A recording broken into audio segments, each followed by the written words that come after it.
let me open very honestly, and I said to our guests, I want to open honestly. They didn't know what that meant. Mm-hmm. This is an episode on subtitles because everywhere I look, there's articles about why is everybody using subtitles. You told me, like, what's the percentage of people that actually it depends on the demographic, but in some as high as 61%, some, and we'll talk to our guests about that. Millennials different than Gen Z for different reasons. Watching with subtitles online content and television, whatever, broadcast. They're watching with subtitles. Now, my wife, interestingly, and again, all of our friends, everybody I know, my wife, interestingly, has a cochlear implant because her hearing deteriorated and her parents' hearing and her grandparents, and it's genetic.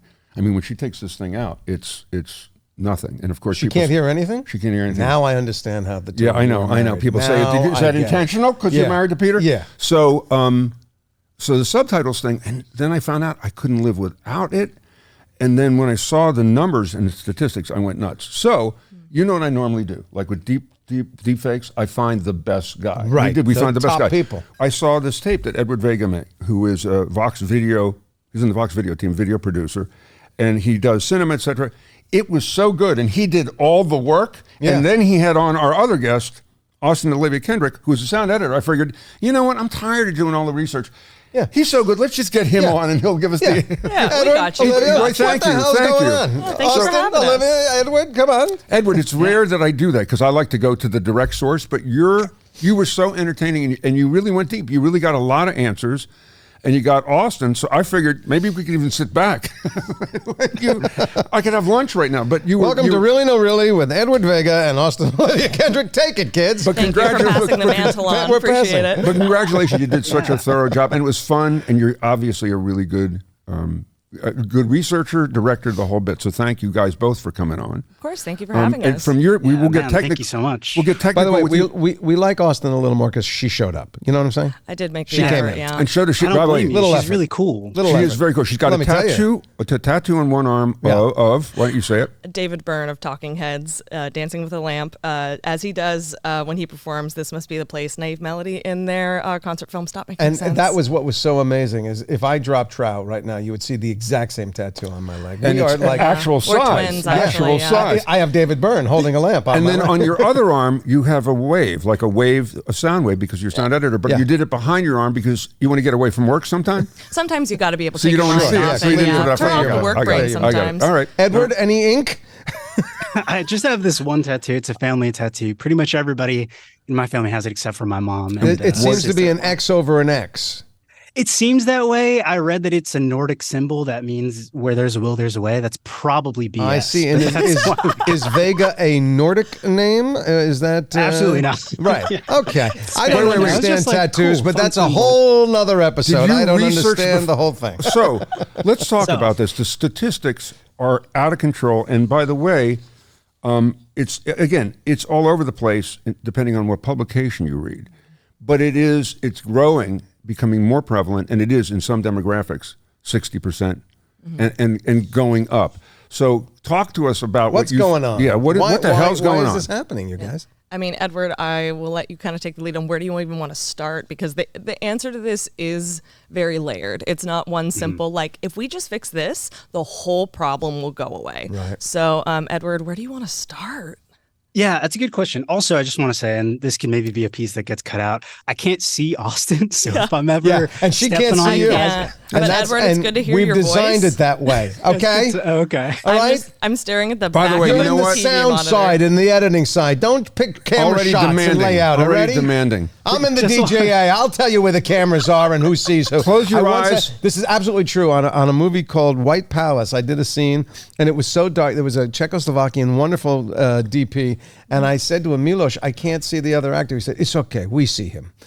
And I went, so just you're in that Close movie. your eyes. You remember what she looks like. She hasn't changed much. Hair's the same. Hair's the same. Hair's the same. Glasses. Okay, new glasses. new glasses. She's the girl with the David Byrne tattoo. So get on. Okay? Answer the question. Answer the question. I hyped you that you know this all, and now you're right away. I can't see Austin. So go ahead. That sounds good. I think a good place to maybe start, just since you guys were so kind and generous about the video that I made, is maybe with that, because this is a question that I had and a lot of my friends had for a long time, and there wasn't really anything about it. Like Right. before I made that video, I feel like now there's been a lot of articles, Right. but truly there was one article that I was able to find, and it was a bunch of people who wanted to stay anonymous because they were worried that if they said anything bad about things that they had worked on, they like might ruin their That career. would be it, sure. So when I pitched this video, I was like, yeah, we might not be able to get anybody because, it's like a very sensitive topic.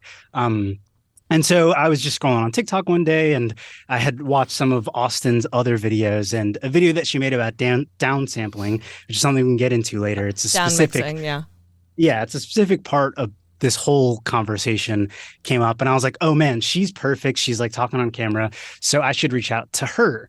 But yeah, it's in terms of demographics, I looked some stuff up before. In 2019, Netflix put something out that said that 80% of its users used captions or subtitles at least one time per month, which is a pretty high number. I mean, one time per month isn't that often, but I feel like it's certainly increased by now. And it definitely seems to be something that younger generations have like clung on to. Which is interesting. And my guess, if if we may interrupt, is, and I didn't think about it until I saw your research, saw your thing, and then started seeing how my son uses. 50 plus is using computers, laptops, whatever, TVs. Under everybody's using this, everybody's doing this. So with the verbiage there, it means you can kind of pay attention, but you're seeing it and it's giving it to you while you're looking, and you may not be hearing it because you're in an environment where there's a lot of noise. Yeah. So it's perfect for on the go type, correct? But the other demographics are also increasing immensely. I mean, with leaps and bounds. So that wasn't sure, just the only answer, like you said. No, certainly. It's a layered answer. And I mean, Austin can definitely speak a lot more to all that stuff. But yeah, everybody, it was funny when I first talked to Austin, I asked her if she used subtitles because I don't. I prefer not to. I do. But everybody in my family does, and Austin does. Yeah. Like what we were just almost joking about, like you have to be able to turn off your work brain. For me, I go to work and I spend the whole day dissecting people's words, the dialogue. And so it helps me be able to disengage that part of my brain and just genuinely enjoy what I'm watching, instead of like going in and like criticizing it as an editor. So I totally understand that, given what you do for a profession. The reason I tend to, unless it's a foreign language, and I do prefer to listen to the organic and watch a subtitle.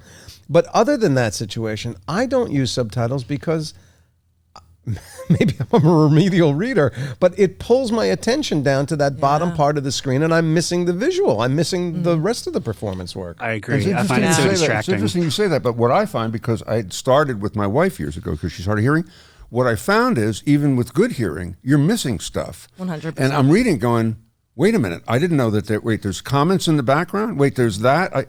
I'm missing 8%, 10% of the stuff. So I get so used to that.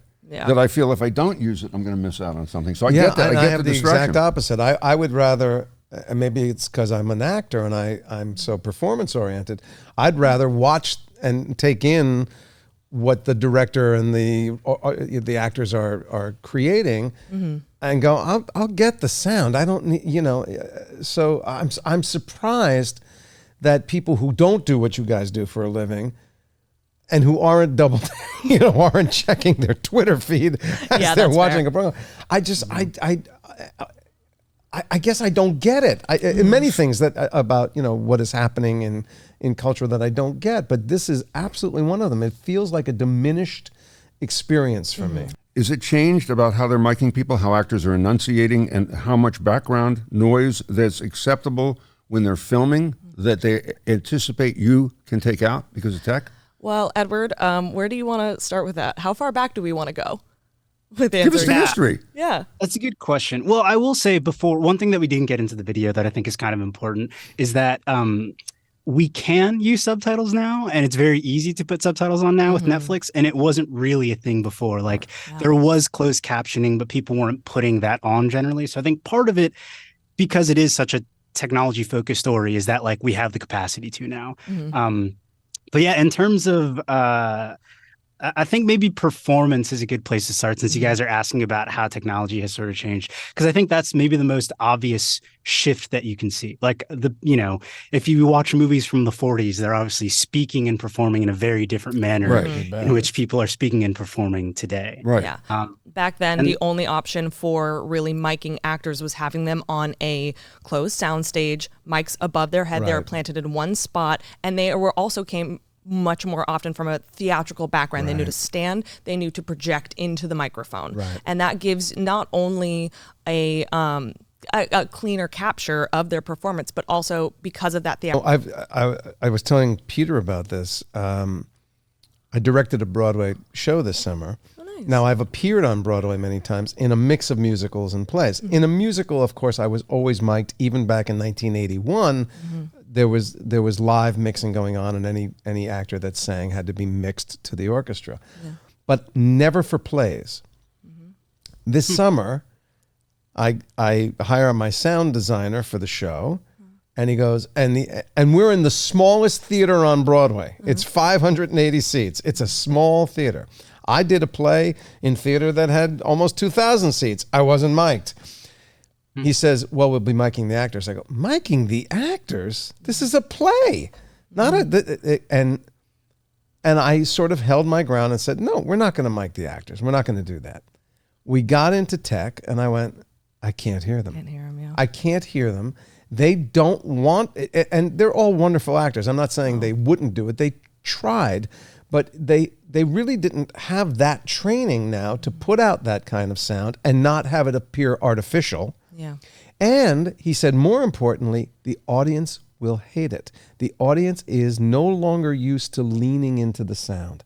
They want it delivered to them the way they would hear it if they had headphones on. Yeah. And we wound up, for the first time in my career, putting microphones on actors for a play in a relatively small theater. So I hear what you're saying about, as I watch film and television these days, so many scenes that pass for kind of emotional or intensity, it's really because people are just talking they're so She died. low. And I'm going, if this were in a real environment, the person across the table couldn't hear you. It makes me crazy. So what does it do to you guys when you're having actors who literally are barely talking above a whisper in a live environment? Well, as someone who cuts dialogue in ADR, like that is my primary focus as a sound editor.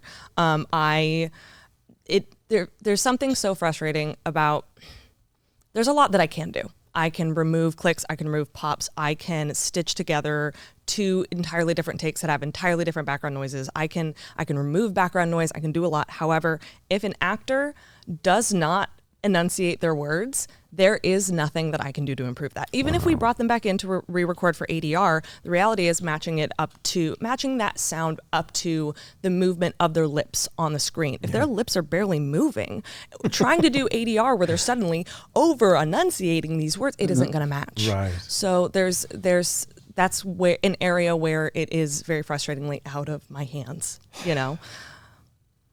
Wow. Yeah, as an audience member, I mean, I feel like it's really frustrating, and I edit sound for videos that I make, but like certainly not on a professional level. So I can, when I watch movies, I'm not really thinking about it that way. I'm just like, Jesus Christ, like I wish I knew what they were saying. And in the video that I made, I have this example of Pete Davidson in The King of Staten Island, and I would like to formally apologize to Pete Davidson. Oh, because I think he's given a really good performance. It's not like anything about that. But I was watching it. It came out during lockdown, like during the pandemic. So I watched it on the TV with my girlfriend at the time, and we rewinded it like 3 times because like the climax of the movie is him giving this very emotional, heartfelt. And he was being honest with his mom about how he misses his dad and how life is just going to be hard without him. But he says it so quietly, and I'm like, why? Anyway, so it is very frustrating, and I do not ever want to watch with subtitles, but in moments like that, like I understand why people do, because the point of all this stuff is to have the connection with the actors and the performance and the story. And if you're missing out on all of those things, and this is one thing that Austin sort of talks about in the video, that like when you lose the dialogue, you're losing the script, and when you lose a script, like you have You lose nothing. the story. Yeah. You know, and that kind of, that rise of that more naturalistic performance, like you were talking about, Jason, these actors, that it's not bad. It is but I feel like that has come from, we were talking about way back, back sounds in the soundstage days, 40s, where it's like that mic was the only option. Right. Whereas in the 70s, suddenly it developed of like, oh no, now we can take recording systems mobile. They're mobile now. We can take them anywhere. And the mics have gotten smaller and smaller. We can hide lavalier microphones anywhere. Mm-hmm. And so I feel like that kind of rise and development in recording technology has kind of led to that rise in more naturalistic performances. It allows them to do it. Well, let's talk about technology then. One of the examples I saw, and I remember this, in 60s, 70s, you had a crappy TV with a crappy speaker and horrible knobs, and you could hear everything really clearly. Today, we have televisions that are as thin as the monitor we're looking at. And is this correct? I read it, but I couldn't believe it. So the speakers are crappy, thin, they have to be really thin. Yeah. And they face backwards in a lot of sets? Yes, they do. Now, why would a company say, you know what, people are sitting there, let's project that way into the wall? No, really? No, really. I mean, what the For real, though. I know, but why? Is this a sound bar? Is this to upsell you to the sound bar so everybody goes, it sucks, I can't hear it? I mean, like, I'm not going to say no to that, but I think it's something where when it comes to, especially like television, stuff like that, they're selling you on like, ooh, 4K, nice, crisp, but sound is secondary. And you don't realize how sound is secondary until you sit down with that monitor and you're listening back and you're going, oh, wow, I can't hear anything, Facing backwards. Mm-hmm. Yeah. Yeah, I mean, I think part of it, and we didn't speak to any TV manufacturers, so this is purely conjecture. Well, you're going to now. we have another episode. You'll be hearing from many of them very soon. And we have another episode planned, so if you could do the work for us, that would be helpful. Yeah, I mean, if LG wants to send me a TV, I can. Oh, okay. No complaints there. Yeah.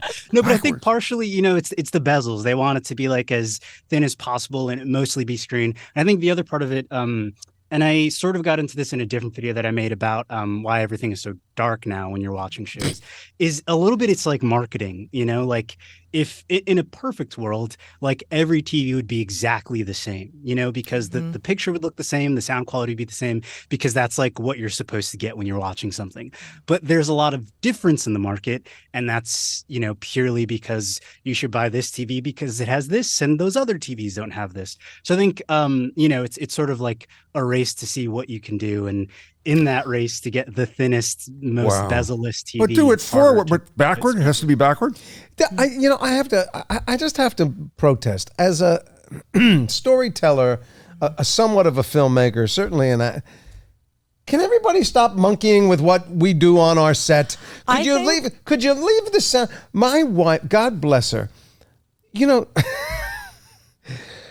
it's not just my wife. It's everybody in my family except you watered that one down. It's the guy makes a movie. You put it on the screen. She goes, it's too chromatic. Mm-hmm. It's too. Next thing I know, the picture quality thing is up. She doesn't know what she's doing. Mm-hmm. She's hitting other presets. She's moving dials. Everything now looks like a football game. Gone with the Wind. It looks like a football game. Titanic looks like a soap opera. And then the sound. There's a sound in the back. We have a screening room in our back house. Nice. We brought in sound specialists. You'll hear it on your feet. You'll hear it behind you. You'll hear it in front of you. If a car goes by in the background, you'll hear it behind you. I can't hear a goddamn thing. Nothing is balanced. Nothing works. We have a thing in our house. Explain this to me, please, if you can. The dialogue I can't hear, so you crank it up. Mm-hmm. And then all of a sudden there's a bit of soundtrack music and my head blows off. Yeah, exactly. Or you go to commercial and they're screaming. Yeah. Well, commercials always been an issue, and there's supposed to be FCC regulations, but every commercial you go, so is she going to die? I think so. If you need to catheterize yourself, it's like, what just happened? Or more important, dum dum dum, and then I put my own eyes out. We should ask the editor, I think, rather than you on this one, right? What is happening from What's happening? What's happening from set to editing there? Well, I feel like, again, it comes back to that kind of technology growing so fast. The reality is that, back in the day, you're talking about like back when television, crappy speakers, you could still hear everything. Back then, it was just you had one channel. You had one mono channel that everything went into. So you had to be much choosier about, okay, what goes into this channel? What is going to drown this thing out? Nowadays, for TV, I mean, it's not even a standard to mix in stereo. It's standard to mix in usually 5.1 surround. I think the only things that really get mixed into stereo nowadays are kind of like the traditional multi-camera sitcoms, which will, get mixed in a single day. So 5.1 is now the standard.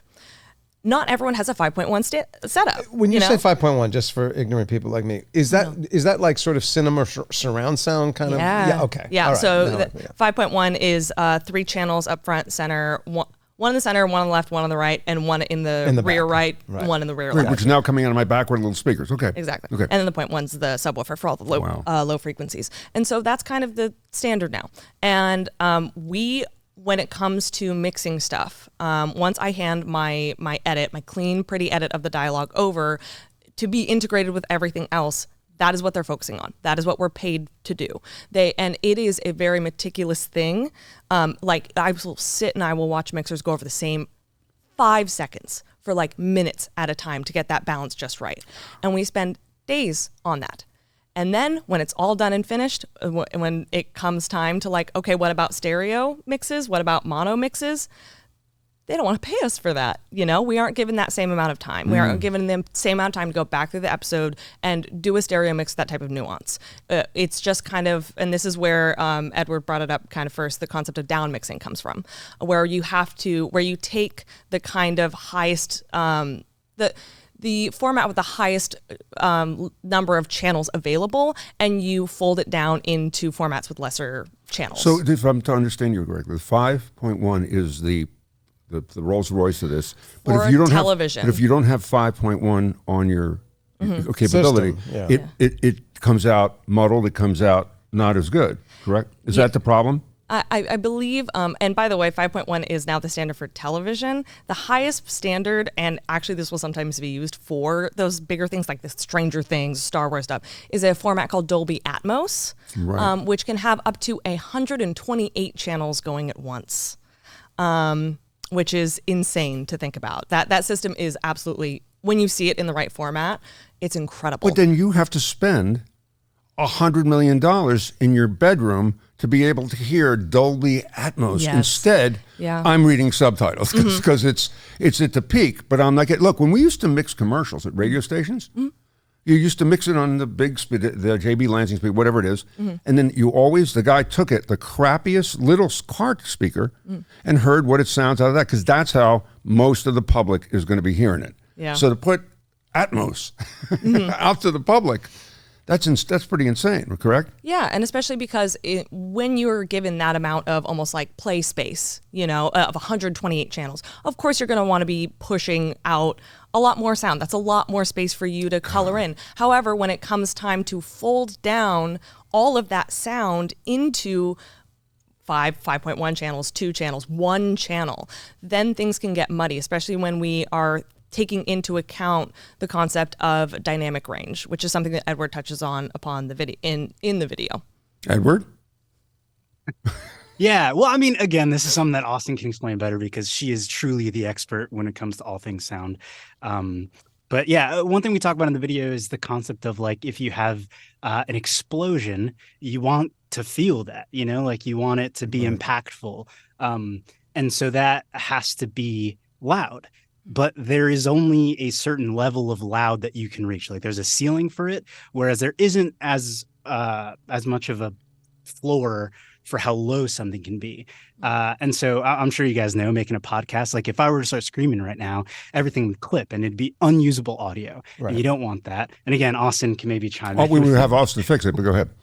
No pressure. But yeah, so, if the explosion is going to be your loudest thing, then the dialogue simply can't be. And if you want the explosion to be impactful, then you can't bring that up because it will clip. So the dialogue instead has to come down to create enough space where it feels like the explosion is bigger in than contrast it is. to. Yeah, You know the what? dynamic Yes. range is pretty much the range between the loudest sound in your mix and the quietest. So then action movies would be the biggest challenge because they're blowing up crap all through the movie, and then you got whoever, Stallone or whatever, mumbling and talking, who's got to be down here, lower Yeah. than normal in a movie where you don't have explosions, yes? Yeah, and you even have to think about dynamic range when it even comes to dialogue, where it's like someone who's yelling should sound louder than someone who's whispering. So there's even that type of nuance, even in just that little area. This made me wonder. Maybe generally I'm not a big AI fan, but is there any talk of adding AI technology to our listening devices, our televisions and whatnot, so that there is a sort of a constant adjustment going on, so that the listener or viewer can get an appreciable amount, still get these effects that you're going for, but still have an appreciable amount of sound, so that you wouldn't have to go to a subtitle situation? I believe Amazon Prime had announced something similar, something akin to what you're describing. I don't know if they've actually implemented it yet, but that's kind of also a big issue, is that there is no standardization amongst all of these streaming platforms. Right. In terms of, sometimes we hand them the 5.1 mix and they have their own algorithm that will process and, will pump out a stereo mix themselves. Sometimes they have us do it. It's something where there is no standardization in terms of how any of these kind of mix downs are handled. Mess. It's a mess. It is very totally much a mess. It is very much a mess, and it's not, again, even something as simple as people are always telling me, like, just turn up the dialogue. I'm like, well, we could do that. There's still no guarantee once it goes through this streaming services kind of processing, its algorithm for, doing this mix down and giving you a stereo or mono mix. There's still no guarantee. That's out of my hands. Wow. Well, the other part of that, because we're talking streaming, Edward, maybe you can address this, is when you're watching, all of a sudden we're global, which I love. I mean, for everybody out there, Squid Game, we would have never seen that in a million years, but now I find that half of what I watch, I'm never restricted by what country, and I'm fascinated to see how another country handles a family thing or an action thing or whatever. I find that half of what I'm listening to is foreign country, so I need the subtitles. But aside from that, even with an English or Irish accent, you're going, excuse me? So you also are using subtitles. Is that a huge impact? Is that a huge number because of the global streaming that affects the subtitles? Yeah, that's a good question. That didn't come up in the research that I did for the video, but I do think that there has been a big push at these companies to make their international content more accessible to people, and they've been pushing that more. So I definitely think that that's part of it. But I do have two things just before on your question about if there's any AI stuff that can make things come through clear. When we touch on it very briefly in the video, but there are TVs where you can like switch the modes, where it's like voice clarity mode. And it sort of, I think, touches back on the thing that you were saying before about the picture, where it's like, you don't want people messing with it after the fact. You want it to just be like right when you get it, and then you just play it and it works fine. So while there is that stuff, I personally don't know if that's like the right way to move forward about it. The other thing I'll say is that there is an article that came out after I made my video from The Atlantic that talks a little bit about loudness standards. And in the pre-streaming days, there was a standard where it was based off of the dialogue and how loud that was in relation to everything else.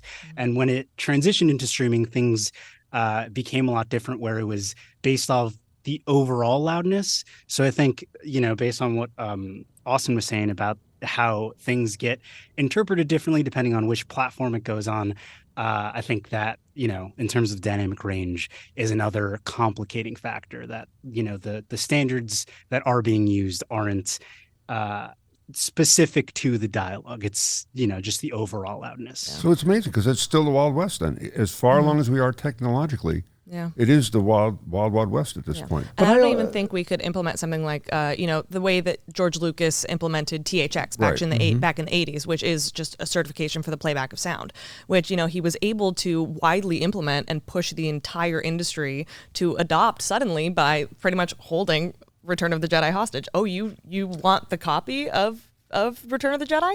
Cool. You have to Use that. implement Really cool. THX, you know, and I'm not even sure, given how kind of things are spread out amongst all these, you know, the market looks a lot different. I'm not sure that we could have that type of mass push across the industry again. I would like to see it. I would love to see something like THX reintroduced, because there is something so frustrating about being on the back end of things and working very hard on the dialogue, but also across this entire us sound people. We're trying to create, we're storytellers, you know, on this front, and to work so hard and to see all of my colleagues' work and my work and, you know, kind of all of that fall apart, you know, once it's out of our hands. Are you it can shocked be very frustrating. when you mix stuff and you go home? Do you ever watch what you mixed and you go, holy crap? It's hard to listen back to stuff I've worked on, because I always think about stuff that I could do better. You know, let me tell you, there is nothing I've been in that was filmed where I don't go, that's what they did? Yeah. Do you really like everything? Yeah. Yeah, I mean, listen, I've said this before, so I'm not ragging on my own show, but on the Seinfeld show, we used to shoot our episodes significantly longer than they could air. And one of the philosophies that Jerry and Larry had was, when we get to the edit, we'll use the stuff we like the most. And, you know, anything that doesn't make the grade, we'll get rid of. But, you know, I remember watching an episode where when I saw it on the air, I was moving around Jerry's apartment with no discernible way of having gotten there, because they had taken out 2 lines here and 2 lines here where I had done the move. And I went, oh my God, I can't watch this anymore. You know, actors get, or maybe it's just me, it could be just me. I get a little precious of, if you've given me a 6-line speech and you're going to cut line 2 and 4, it's no longer anything that I did. It may be better. It could be worse. It could be the same. But my experience of it is, that's not what I did. If 2 and 4 were not there, I wouldn't have said 1, 3, and 5 like this. Knowing him as well as I do, and knowing that we were going to talk about this, I'm watching Seinfeld. We're in Florida, or whatever, and Seinfeld's on, and I just start watching it, and I see Jason. It's a hilarious episode, of course. Jason is sitting there, and he's delivering a line. He's sitting with Jerry in the booth, and he delivers a thing, and it goes out. And I knew. That's why I asked him the other day. I said, there was much more to that speech, wasn't there? Because you looked like they just chose to stop there and done. And you went, oh yeah, there wasn't a scene that I ever did where they just don't, they choose a point and they go out. I mean, it's perforce. But I was going to go back one and just when we talk about the subtitle, I think this was interesting to me, because the whole premise of our conversation today is about the use of subtitles. But I was reading that there was a European Commission survey that noted that 80% of people in non-English speaking countries prefer subtitling. Only 4% of people in the United States prefer it. They'd rather hear the dub. They'd rather hear the other actor, because they don't. Now, I'm not that. Now, as much as I don't like subtitling, I'm not that. But I also thought, look at us Americans, too lazy to read we don't have to work for it. We don't want to have to work. I'd rather not see the original performance. And I hate that. I've watched shows. If I'm busy, I have to put on the dubbed in thing. And you lose the charm of the actor. You lose the intent, even if not understanding the language. It's so strikingly different when you're not hearing it in the language it should be in. And you must find this all the time. Every now and then I know enough of a language that when I read the subtitle, I go, that's not what that means. You know? Yeah, well, do we know the percentage of correct with that, or lazy? And it's kind of nuanced when that happens, but still, what is performance but nuance? And it you know, I go, yeah, no, that's not what that means. Edward, what else did you find? The demographic stuff is kind of interesting, and also the other research that you did as far as, I know ADHD plays into, there's a lot that plays into this too, as far as subtitling. So what else did you find in doing your research? Man, I mean, so much stuff. A lot of it is in the video. One thing that we don't get into too much, but I think is always important to note, is that, like, on one hand, it's kind of not for most of us, you know, like a lot of us are using subtitles because we want to have a richer understanding of what we're watching, right, and not feel like we're missing anything. But there is a large majority of people that need it because, you know, they're hard of hearing or they're deaf. Or even have a sensory processing, you know. Yep. Yeah. Right. Yeah. So anyways, I think it's always important to note that like it or hate it, like, I think the one thing that has been beneficial in this quest that, so many of us want for subtitles is that it has made things a lot more accessible. Absolutely. I was listening to a podcast earlier that was saying that Netflix, when they first transitioned from DVD to having a streaming platform, very few of their shows had accurate subtitles, and now it's most of them. And I think that stuff like sort of gets lost in the conversation of us being like, I can't hear Tom Hardy when he says stuff. Which again, but You just picked a name. Now apologize. There Once you go, again, of course. come on. It could also be, we had Kevin Pollak on who taught us how to do Jason Statham. And he Incredible. said the secret is to take 6 words, do you know what I mean? And you reduce them down to Jermaine. 2 syllables. Just toss them right in the blender. So that's your job. That is your job to then make them 6 words And somebody again. has to type in Joe Mean. But no, I'm 100% on the same page as Edward in the way of, I don't mind the rise of subtitles in the way of, that means the stories that we're trying to tell are more accessible to more people. Things like subtitles and even audio descriptions, for people who aren't able to, whom are blind or, aren't able to, take that. It just knowing that we can still have that story connect with a greater audience. Yeah. That's ultimately, and I mean, there are legitimate frustrations in, in what we're talking about, but ultimately the fact that more people are able to interact with the story. And the fact that more people's hearing is being impaired because when you sat down, we said we want to bring this up. Yes. And we did an episode, I forget what it was in, but environmental noises that are out there are at such a decibel, we don't even realize how much noise is going on in the world and how that is increasing. Yeah. So with tech, it's very helpful.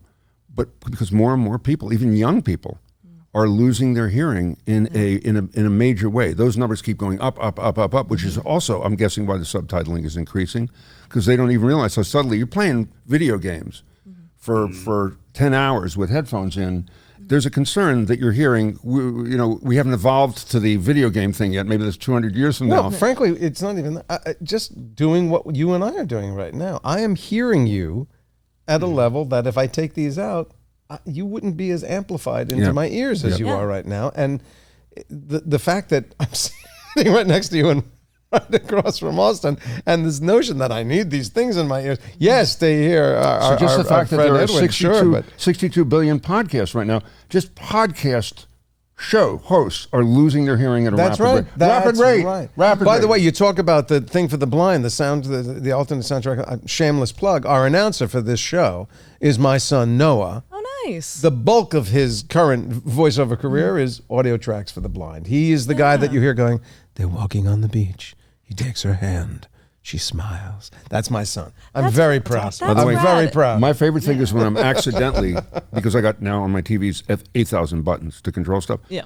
When I accidentally, instead of hitting the captions, I hit that and can't get it off right away, and it's hilarious. You don't Listening. know what the hell's going on. What is I this? watched half. You mentioned Squid Games. I'm not kidding. I watched half of Squid Games going, is this what's happening? Because I know they mess with the people Wait, in they the could thing. And I die? go, it's an audience participation thing. They're messing with me too. Oh, you're talking they're about- talking to my brain. You're not talking about the original Squid Game. You're talking No, about the Korean new, one.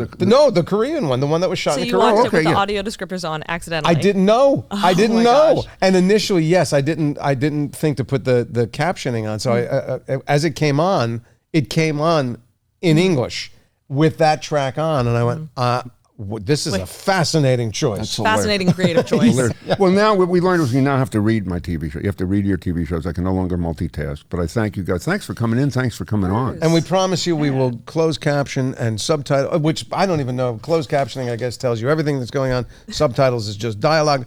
You see the research I put into this episode. And Edward, if you go to Why We All Need Subtitles now, you got a good shot at seeing his work, which is really, really splendid in introducing us to your and I think Austin is great. if too. we Thank you offer for that. her another tattoo, we can probably get Austin to dialogue edit this entire. What's your next tattoo? Do you know what it is already?